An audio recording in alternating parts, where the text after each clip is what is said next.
O programa que será exibido a seguir é de total responsabilidade de seus produtores e idealizadores. Olá, muito boa noite para você. Vamos aos destaques do Jornal da Fonte. Polícia Rodoviária Estadual registra aumento de acidentes nas estradas goianas durante feriado de Carnaval. A Polícia Militar também divulgou hoje o balanço da operação de Carnaval. Só na capital, 10 pessoas morreram durante os dias de folia. Zoonoses combate infestação de ratos em Goiânia. E ainda, confira entrevistas sobre os males que o cigarro causa no fumante passivo. As principais notícias de hoje você confere agora no Jornal da Fonte.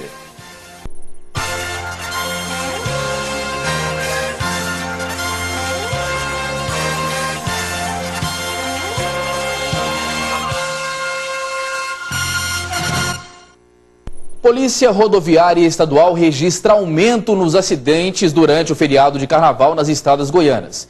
De acordo com a PRE, a maioria dos acidentes registrados esse ano foi causado pela imprudência do condutor.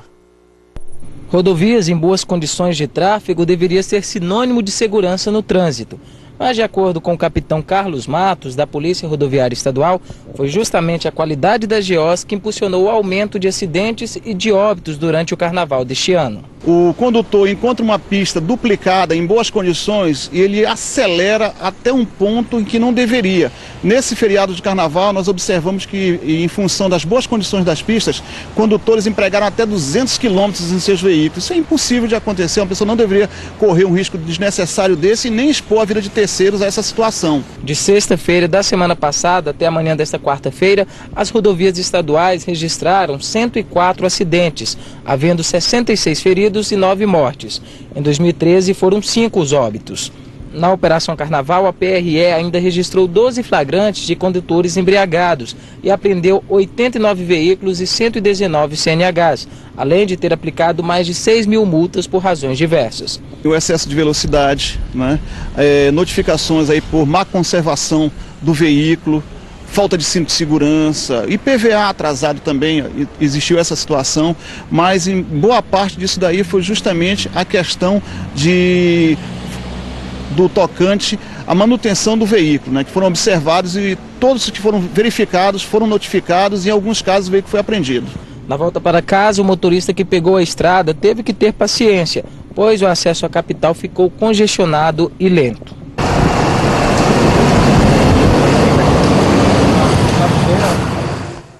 E a Polícia Militar também divulgou hoje o balanço da operação de Carnaval. Só na capital, 10 pessoas morreram durante os dias de folia.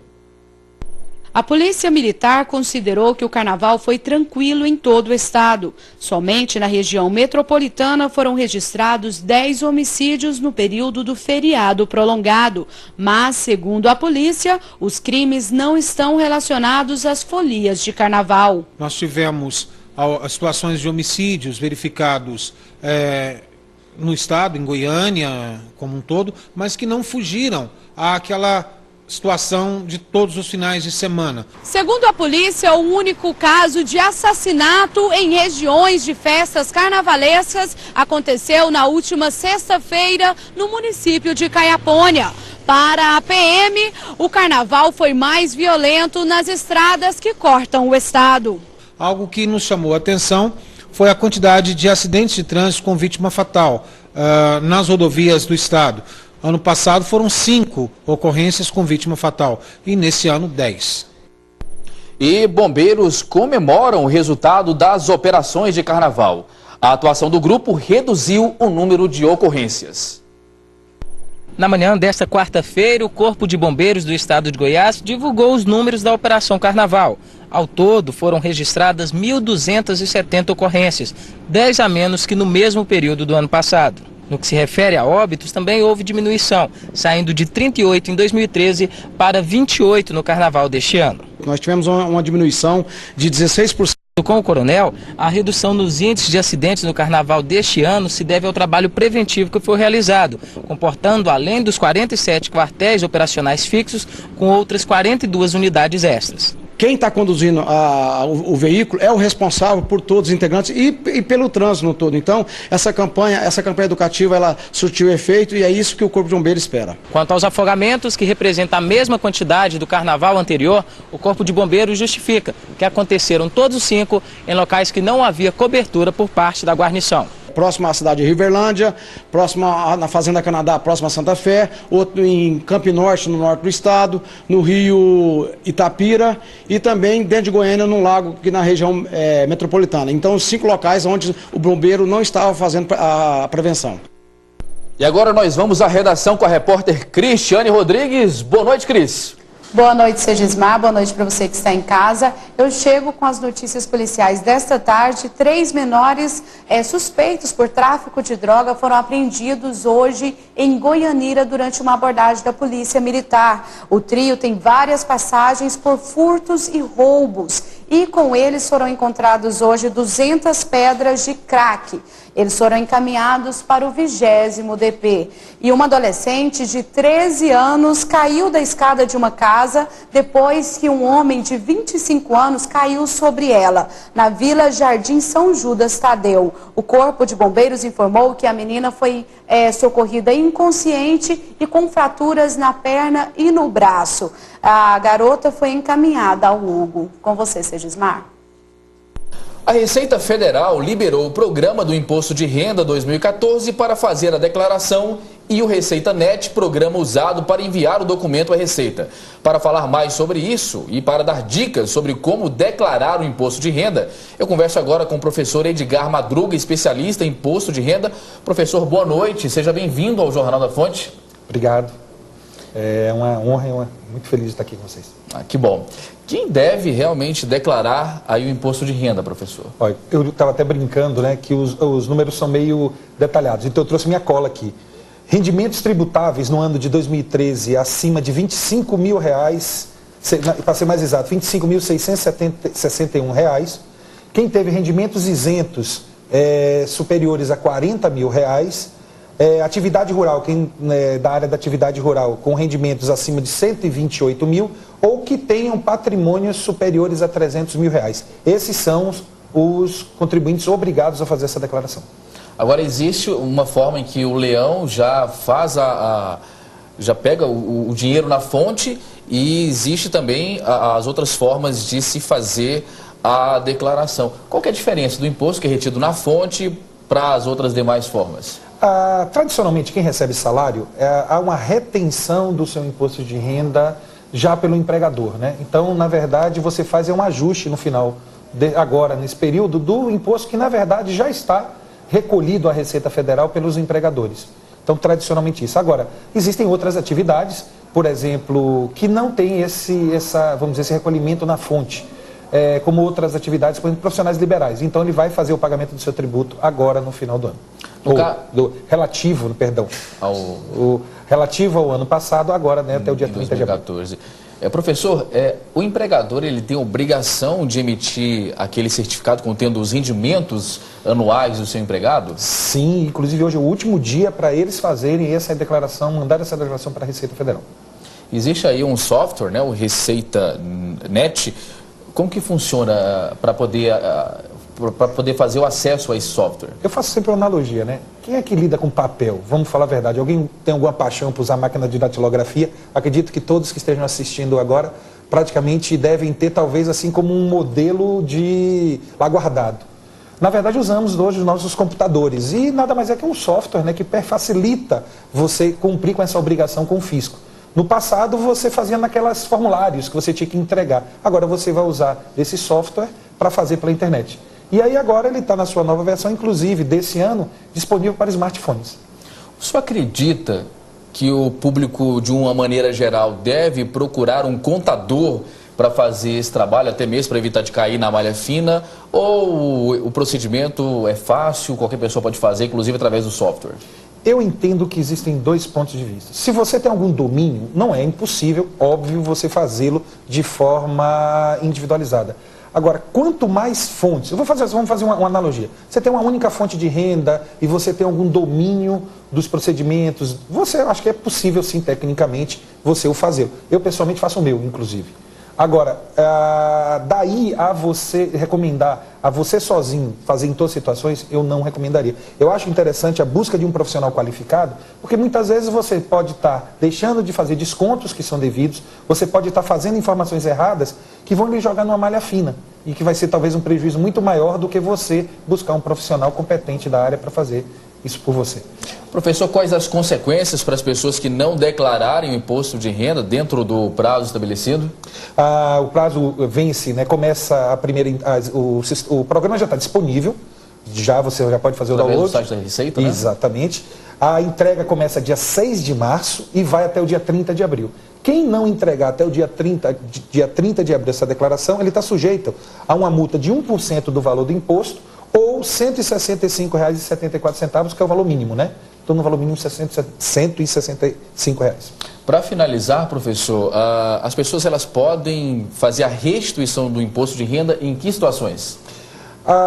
Porque existe a questão das operações dedutíveis. Por exemplo, as contribuições previdenciárias, a previdência complementar tem uma modalidade que permite até 12% do seu rendimento se descontar. A questão de dependentes, a questão com a instrução e despesas médicas. Né? Além de uma situação muito interessante, que é a dedução de empregada doméstica. Você pode descontar um valor relativo ao que você tem empregado doméstico em carteira assinada. Muito bem, esteve conosco aqui no Jornal da Fonte o professor Edgar Madruga, especialista em imposto de renda, falando sobre a declaração do mesmo. Muito obrigado pelas informações do senhor, uma boa noite. Muito obrigado, Deus abençoe vocês. E o Carnaval de Idosos do Lar São Vicente de Paulo foi mais feliz esse ano. Eles receberam doações e atenção de voluntários. Um grupo formado por jovens e crianças encontraram uma forma solidária de pular carnaval, levando alegria e afeto aos idosos que vivem no Lar São Vicente de Paulo. Ao invés dos jovens estarem lá fora buscando outras diversões, né, que às vezes podem colocá-lo em risco, a gente promove essas ações que de uma forma ou outra, promovendo a qualidade, a solidariedade, promovendo o bem, né, uma oportunidade deles estarem exercendo isso, a solidariedade. As doações de alimentos, produtos de limpeza e higiene pessoal, brincadeiras com bonecos fantoches, música e o carinho dedicado aos vovôs e vovós fizeram diferença no dia deles. Eu estou muito contente, muito alegre. Eu fico muito alegre, muito contente com a visita da LBV. Dá ânimo para viver, dá mais coragem ao idoso. É muito bom. Sentimentos compartilhados por quem recebe e quem dedica atenção. O maior retorno que a gente tem é a alegria e a felicidade deles. E não é cansaço nenhum, não é o momento de estar descansando em casa que não vai nos impedir de estar promovendo ações tão importantes como essa. Tá sendo um dia muito bom, muito diferente, eu tô achando muito legal. Eu tô me divertindo bastante.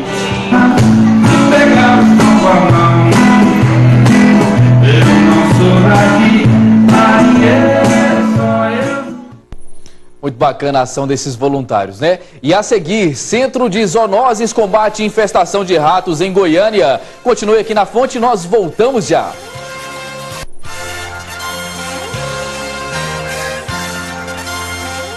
Segundo o Instituto Nacional do Câncer, o INCA, cerca de 22 mil pessoas morreram por causa do câncer de pulmão em 2012.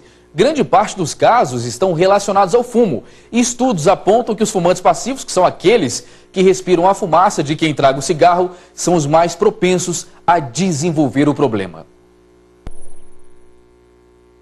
Sem jamais ter fumado, há 3 anos, durante a realização de um exame de rotina, a aposentada Maria Divina Fernandes descobriu que estava com câncer de pulmão. De lá para cá, ela já passou por 2 cirurgias para a retirada de nódulos e continua o tratamento em casa, na esperança de que a recuperação virá em breve. Eu nunca perdi esperança. Entrava lá para a cirurgia, todo otimista, confiando que Deus estava junto e confiante mesmo, nunca desesperei. Dados do Instituto Nacional do Câncer, o INCA, apontam o câncer de pulmão como o gênero mais letal, tendo em 2012 ocasionado a morte de quase 22 mil pessoas apenas no Brasil. A doença está diretamente relacionada ao consumo de tabaco, isso porque cerca de 90% dos casos se dão entre fumantes ou não fumantes que frequentemente se expõem à fumaça de cigarro, os chamados fumantes passivos. As pessoas que, principalmente aquelas que têm tabagismo passivo, e vale dizer que hoje a maioria de nós está sujeita a essa poluição tabágica do ambiente, elas têm um risco aumentado de ter câncer de pulmão também. Com suspeita de câncer, aos 54 anos, o corretor de imóveis Aniel José Borges acaba de passar por cirurgia para a retirada de uma mancha no pulmão esquerdo. Ele não tem dúvida de que todo esse transtorno foi provocado pelo consumo excessivo de tabaco por mais de 4 décadas. Cigarro, quando era cigarro manso, era 3, 4, 2, 3, 4. Aí morei na roça muito tempo, aí era fumo, né? Era uma carteira de cigarro e inteirava 1, 2 de cigarro e inteirava com fumo. Normalmente, mínimo 60 cigarros por dia, um pelo outro.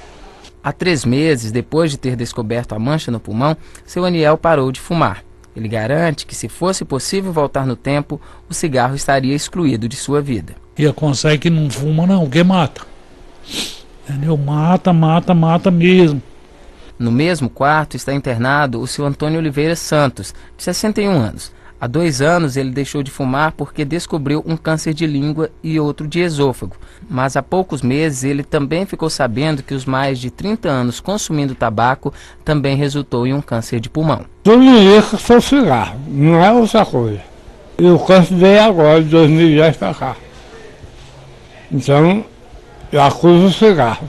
Uma pesquisa científica divulgada pela Organização Mundial de Saúde já concluiu que o tabagismo é uma das principais causas globais de óbitos e enfermidades, mas mesmo assim o uso continua a aumentar, principalmente nos países em desenvolvimento, grupo do qual o Brasil faz parte. Ciente desses perigos que o cigarro provoca, a Secretaria de Saúde de Goiânia trabalha o Programa Municipal de Controle do Tabagismo, que tem por objetivo explicar para os fumantes sobre as consequências nocivas do consumo do produto. O Programa Municipal de Controle do Tabagismo, ele é feito através de grupos terapêuticos, no qual os pacientes procuram a unidade de saúde para para participar de um grupo educativo. Esses grupos acontecem durante 6 meses, nos primeiros meses as reuniões são semanais, depois elas passam a ser mensais. E ao final do grupo, a intenção é que o paciente ele consiga abandonar o vício do tabagismo. E vamos voltar à redação com a repórter Cristiane Rodrigues. Cristiane?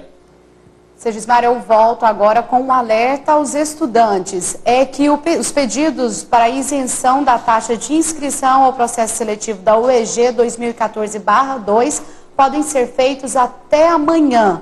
E o pedido é feito exclusivamente pela internet. Podem solicitar o benefício pessoas inscritas no cadastro único para os programas sociais do governo federal, do Ministério do Desenvolvimento Social e Combate à Fome. O resultado final das solicitações, deferidas ou indeferidas, será divulgado no dia 2 de abril.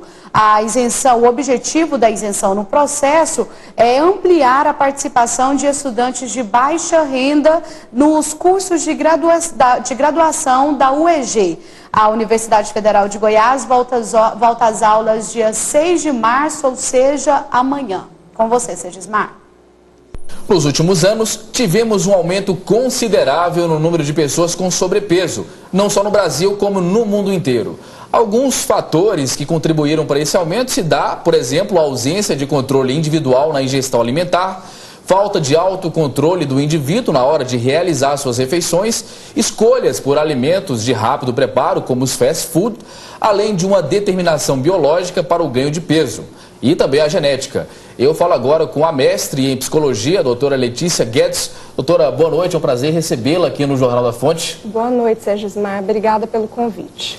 Doutora, pois é, nós falamos aí sobre obesidade e a minha primeira pergunta para a senhora é se o estresse, ele pode provocar a obesidade nas pessoas. Sim, o estresse é um dos fatores, né? Você citou alguns, então temos aí a genética, temos também a compulsão alimentar. Então, às vezes as pessoas estão tão tensas que compensam essa tensão na ingesta de alimentos inadequados. E o que é o foco aí da nossa entrevista também, essa questão do estresse correlacionado aí à obesidade, pode gerar sim. A partir de que momento que o estresse... Primeiro, eu queria saber da senhora se o estresse ele é positivo, se ele é necessário para o nosso organismo e se sim, a partir de que momento ele passa a ser considerado como descontrolado? Quais são os sintomas, por exemplo? Certo, nós temos 4 fases do estresse. A primeira seria considerada, vamos dizer, normal. O que nos faz, por exemplo, chegar no horário em uma entrevista, estarmos aptos a uma prova. Então é necessário para a nossa sobrevivência, para a gente estar ativo. Mas aí chegando aí da 2ª à 4ª fase, a gente tem prejuízo. E aí vem, então, uma série também de doenças correlacionadas a esse estresse. Pois é, e nem todo mundo que é estressado desenvolve, como um efeito colateral do estresse, a obesidade. Não, nem todo mundo. Vai ter pessoas que vão fazer compensação em outras áreas, né? Como eu estou dizendo para você, nós seres humanos, a gente compensa em várias áreas distintas. Alguns vão trabalhar demais, outros vão estudar demais, outros vão fazer compensação alimentar, outros na área sexual. Então, nem todo mundo vai desenvolver aí essa obesidade. E a senhora que é mestre na área, estudiosa da área, também trabalha com a parte clínica, a senhora tem notado muitas pessoas obesas aqui no Brasil em decorrência do estresse? Com certeza, com certeza. Então, no consultório chegam muitos casos como esse, e aí a gente recorre aí ao manejo do estresse, ao manejo da ansiedade. A terapia comportamental tem uma série de técnicas, né, que podem auxiliar aí esses indivíduos a controlar esse estresse, né, controlar essas demandas do dia a dia. Nós estamos falando sobre um dos efeitos colaterais do estresse, que pode ser a obesidade. Existem também outras doenças, né? A síndrome do pânico, ela tem relação com o estresse, doutora? Ela tem relação direta com a ansiedade. Então, a síndrome do pânico nada mais é do que uma crise de ansiedade aguda. O estresse e a ansiedade andam juntos, né? Então, se você tratar o estresse, você está tratando também, você está mexendo com a área da ansiedade. Então, a gente não poderia dizer que, por exemplo, um é mais grave que o outro, já que andam juntos? Não, os dois são de gravidade e se trazem prejuízo, né? Os dois devem ser tratados. A gente tem que adquirir habilidade para lidar com as situações diárias e não lidar com essa tensão que é ocasionada aí pelo estresse. E quais são os tratamentos mais comuns para o estresse?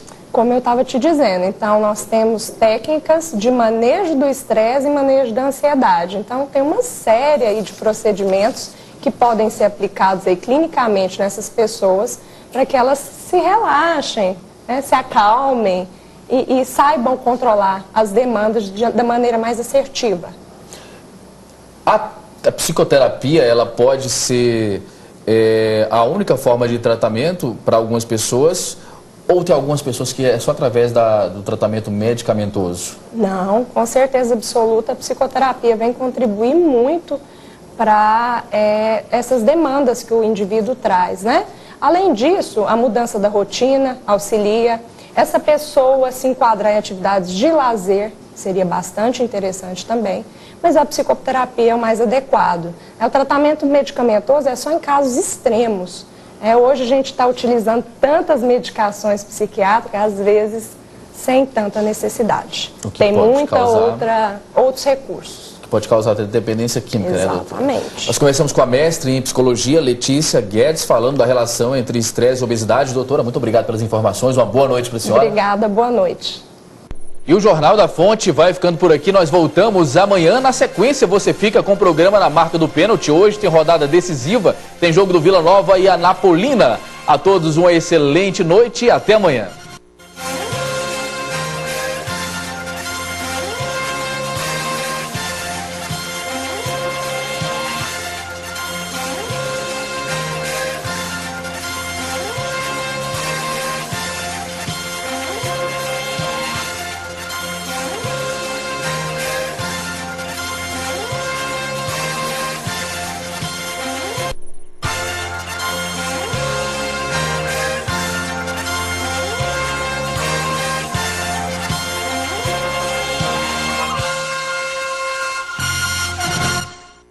Toda a América Latina já acompanha a programação da Fonte TV através do satélite B4 Star One Digital, Brasilsat B4. O compromisso da Rede Fonte é com a excelência em seus serviços. Por isso, a qualidade de som e imagem é vista e aprovada por quase 20 milhões de pessoas que estão sintonizadas em nossos programas. Assista e participe da programação da Rede Fonte, que melhora e inova a cada dia por você.